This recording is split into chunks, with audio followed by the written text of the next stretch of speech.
15. Thank you.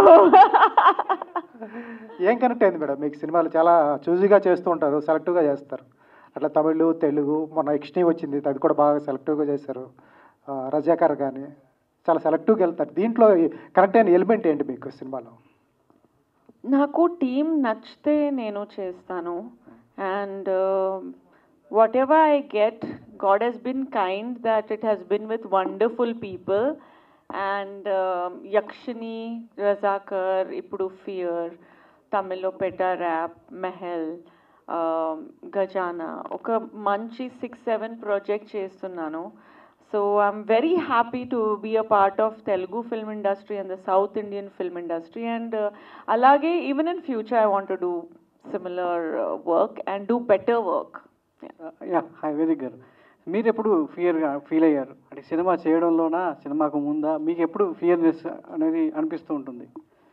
నాకు చాలా fear ఉంది బిఫోర్ స్టార్టింగ్ ద మూవీ. ఎందుకంటే అలాంటి ఒక హోంవర్క్ చేయాలి యూనో ఫర్ ద రోల్.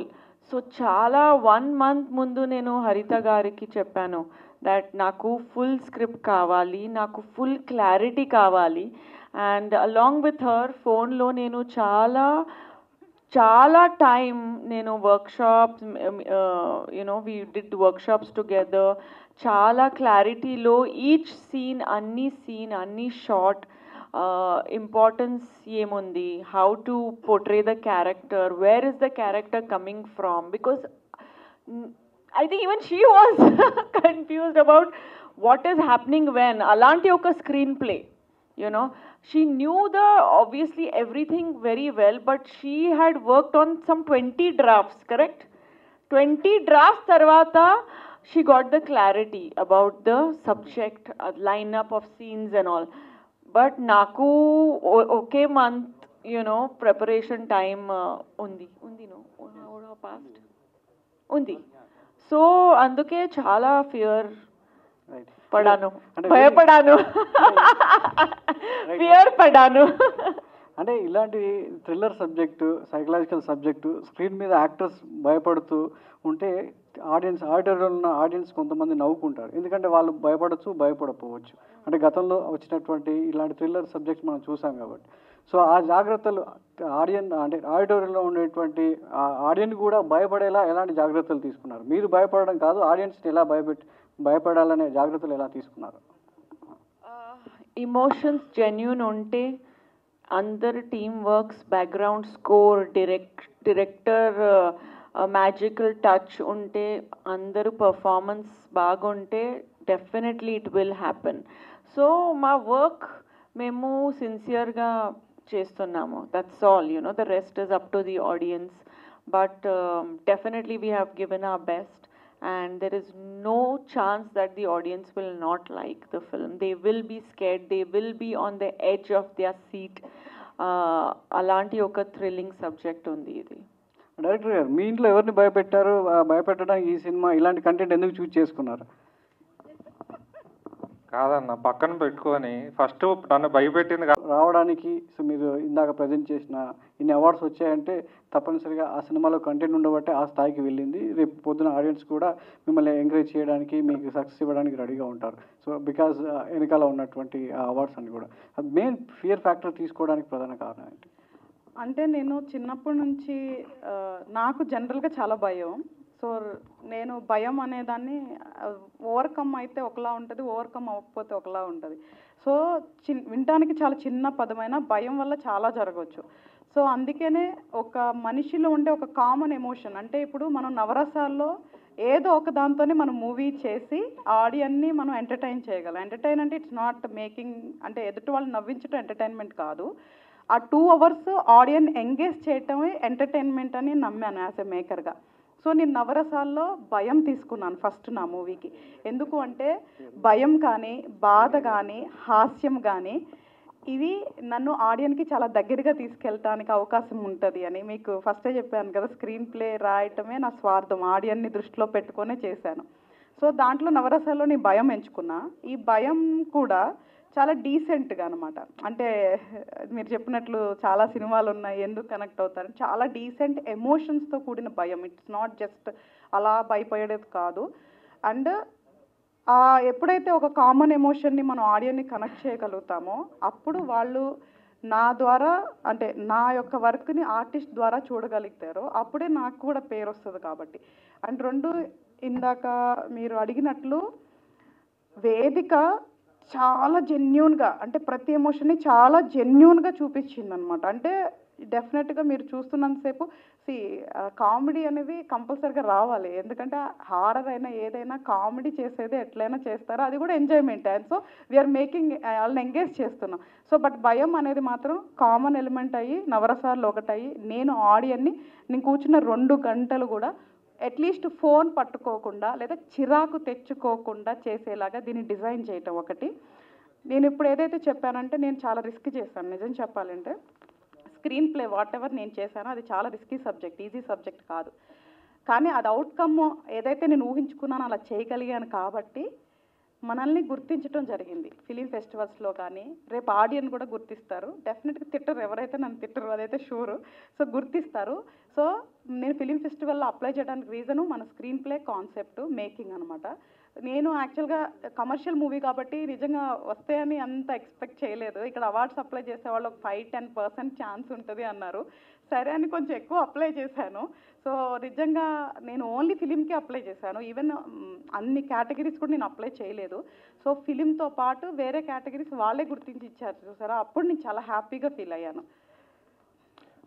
హారిత గారు, 64 ఇంటర్నేషనల్ అవార్డ్స్ రావటం అంటే అంత ఈజీ కాదు మీ సినిమాకి, ఈ ఫియర్ సినిమాకి. ఇందాక మీరు మాట్లాడుతూ అంటే అవార్డ్స్ అంటే దాంట్లో ఎందుకు కొన్నారు అనేసి అడిగారన్నారు. అంటే అవార్డ్స్ అలా కొనే అవకాశం ఉంటుందా ఇంటర్నేషనల్ లెవెల్లో? ఎందుకంటే ఆస్కార్ అవార్డులు లాంటి స్థాయికి మన సినిమా ఇండస్ట్రీ వెళ్ళింది కాబట్టి అలా కొనే అవకాశం ఉంటుంది అనుకుంటున్నారా మీరు? అంటే నిజంగా తెలియదు నాకు అట్లా ఉంటుందని, బట్ లోకల్గా ఏమన్నా ఛాన్సెస్ ఉన్నాయేమో కూడా నాకు నిజంగా తెలియదు. బట్ కానీ ఇట్లాంటివి నేను మల్టిపుల్ టైమ్స్ వినటం అయితే జరిగింది. ఇంటర్నేషనల్ అయితే ఛాన్సే లేదు, ఎందుకంటే ఇప్పుడు నేను ఎవరెవరు అవార్డ్స్ అప్లై చేస్తారో మన దగ్గర మీడియేటర్స్ ఉన్నారో వాళ్ళ ద్వారా నేను నాలెడ్జ్ ట్రాన్స్ఫర్ తీసుకొని ఆ వెబ్సైట్లో మన ప్రాజెక్టు, మన బ్యానరు, దానికి సంబంధించిన అన్ని క్రియేట్ చేసి, ఇట్స్ ఎ బిగ్ ప్రాసెస్. అవన్నీ చేసి ఒక్కొక్క ఫెస్టివల్, అంటే కొన్ని ఇయర్స్ నుంచి రన్నింగ్లో ఉన్న ఫెస్టివల్స్ మాత్రమే చూస్ చేసుకున్నా, లేదంటే మీకు థౌజండ్స్ ఆఫ్ ఫెస్టివల్స్ ఉంటాయి. కానీ మంచిగా ఐఎండిబి రికగ్నైజ్డ్ ఉండి చాలా ఇయర్స్ నుంచి ఎటువంటి పాలిటిక్స్ లేని ఎంచుకొని చేయడానికి నాకు 1 month పట్టింది అవన్నీ నేను సెలెక్ట్ చేసుకొని అప్లై చేయడానికి. సో నేను ఎందుకు అంటే మన వాళ్ళే అట్లా అడిగినప్పుడు బయట వాళ్ళు అట్లాగా అనుకుంటారేమో అని ఒక్క నిమిషం నాకు అనిపించింది నిజంగా. బట్ ఐ డోంట్ నో, మన ప్రపంచంలో ఏం జరుగుతుందో మనకు అన్నీ తెలియదు కాబట్టి. బట్ ఇంటర్నేషనల్ ఫిలిం ఫెస్టివల్లో మాత్రం అసలు ఛాన్సే లేదు. అందుకే ఇది ఒక ఎగ్జాంపుల్. అంటే మనం ఇండియన్ మూవీ అలాగా సెలెక్ట్ అయింది అంటే 100% అది జెన్యూన్ అని చెప్పడానికి అది ఒక బెస్ట్ రీజను. అండ్ ఏదో ఒక రోజు మీరన్న ఆ ప్లాట్ఫామ్ ఆస్కార్ అకాడమీకి వెళ్ళాలనేదే నా కోరిక యాక్చువల్గా. సో అది జస్ట్ ఒక్క స్టెప్ వేస్తున్నాం మనం అంతే. అంటే రాజమౌళి గారిని ఇన్స్పైర్గా తీసుకుంటున్నారా? ఇన్స్పిరేషన్గా అంటే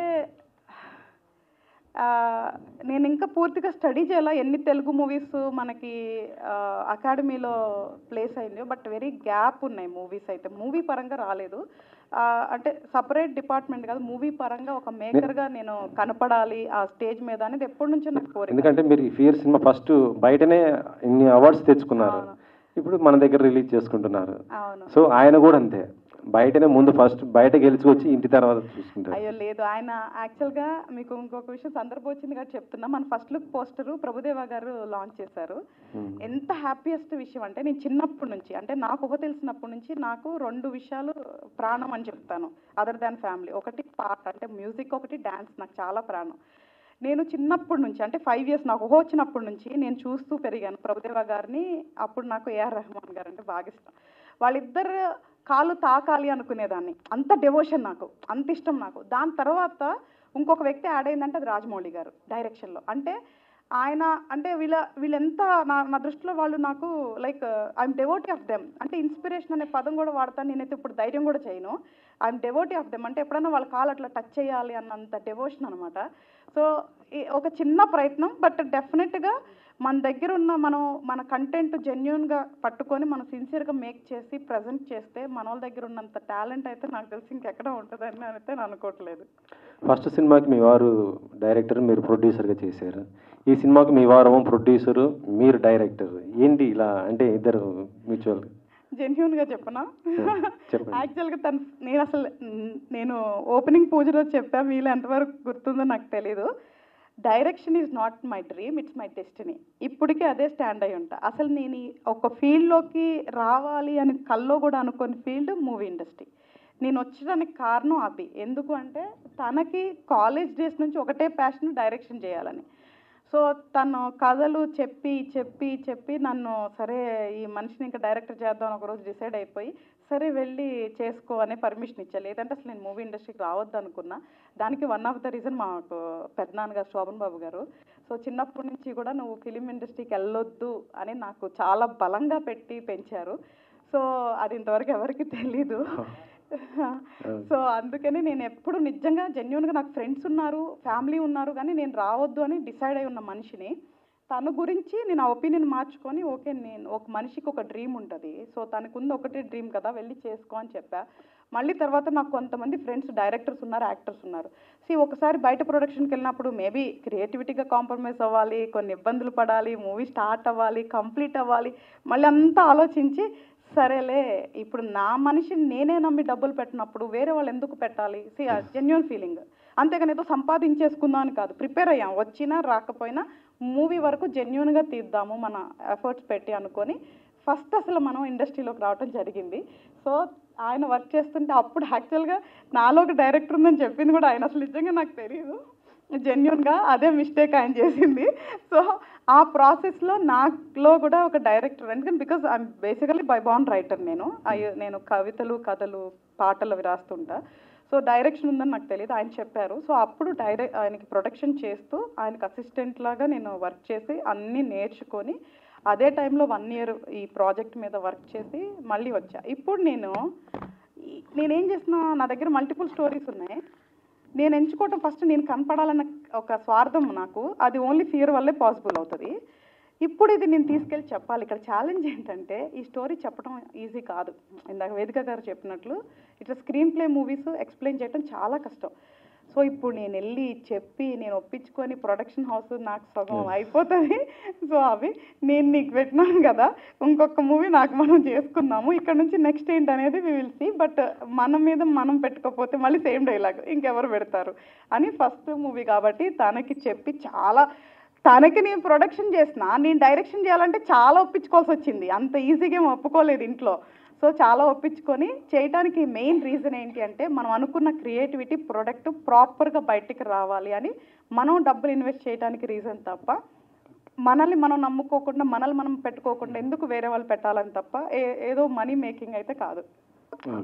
వేదిక గారు, మునిలో హర్రర్, తర్వాత కాంచనా 3 చేశారు. వాటి నుంచి ఈ సబ్జెక్ట్ ఉండబోతుంది అనుకుంటున్నారా? Fear movie better. Oh, what nunchi better? Okay. Actually the genre is very different. So I mean we cannot compare like that, but all I can say is that I'm playing a different character, and like I say, I want to improve with every film. So na performance definitely na previous film nunchi better avutundi, so that I'm confident about. But each film has its own place, and Kanchana came like three years back, so this is now. So definitely improvement undi na work lo, but each to his own. Yeah. వేటాయం మీ character ఏంటి? What is your character? నేను Sindhu character play చేస్తున్నాను. చాలా చెప్పకూడదు అని మా director చెప్పారు. బట్ ఒక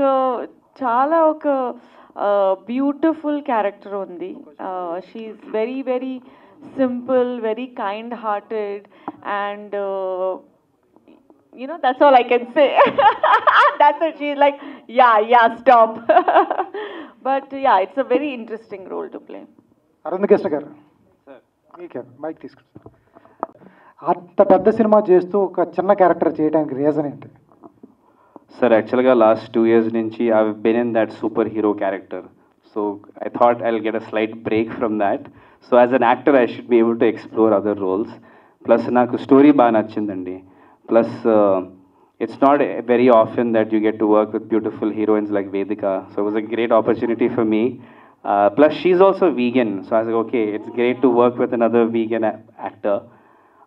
But jokes apart, I just wanted to be able to explore different dimensions of myself as an actor. And it took a special role. And honestly, Vedika carries the whole film on her shoulders. So if I'm able to help her a little, I'm happy that I've done my job well. And yeah, it's a teamwork. And also, at the beginning of my career, whether it's my love story, Rushi, I had a lot of romance and songs. Lately, SIT, where I'd play a police officer or the superhero, I'm away from that romantic angle. So I thought it'd be nice for me to, showcase this angle as well. And yeah, lovely. Thank you for the question, sir. Sexual harassment కేరళలో justice Hema committee ఏంటి మీ opinion ఏంటి Telugu cinema industry మీద? I had a fantastic experience in Telugu industry. So only, yeah, with Haritha Garu it was a problem. No. But చాలా fortunate ఉన్నాను. ఇలాంటి ఒక respectful industry, చాలా respect నాకు ఇచ్చారు.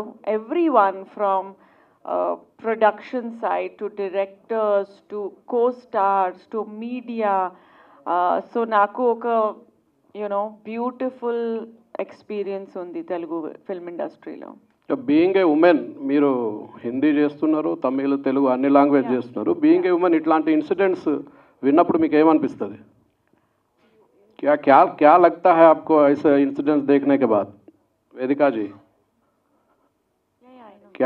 क्या लगता है आपको? जैसे इंसिडेंट्स आप देखते रहते हैं, बॉलीवुड में काम कर रहे हैं. I cannot say that other people are not experiencing it. Maybe, this is life, right? It is not everybody is the same. We cannot take guarantee of anybody, but we cannot blame the industry for that. It's the individual who is the problem, not the industry or not the fraternity. So action definitely should be taken against people who are causing harassment to women, or women also who are causing harassment to men. But it is not a fraternity problem, it is an individual problem. Yeah. Chalo, thank you. Thank you so much. Ma'am, Vedika ma'am, firstly I would like to appreciate your sense of relatability, because the title color is in red and you are wearing red today. Oh, thank you for noticing that.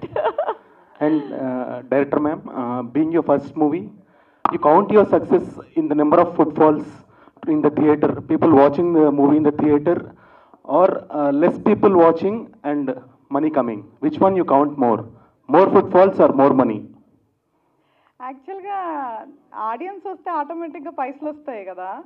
So And other ma'am, many people are not coming to theater and watching small movies because of ticket price. Exactly. Are you considering, because the production house also is your own? Got it. ఇప్పుడు అర్థమైంది నాకు. యాక్చువల్గా అంటే అర్థమైంది. So ఆడియన్ని ఇప్పుడున్న సిచ్యువేషన్లో థియేటర్కి తీసుకురావటం అనేది చాలా కష్టమైన పనే.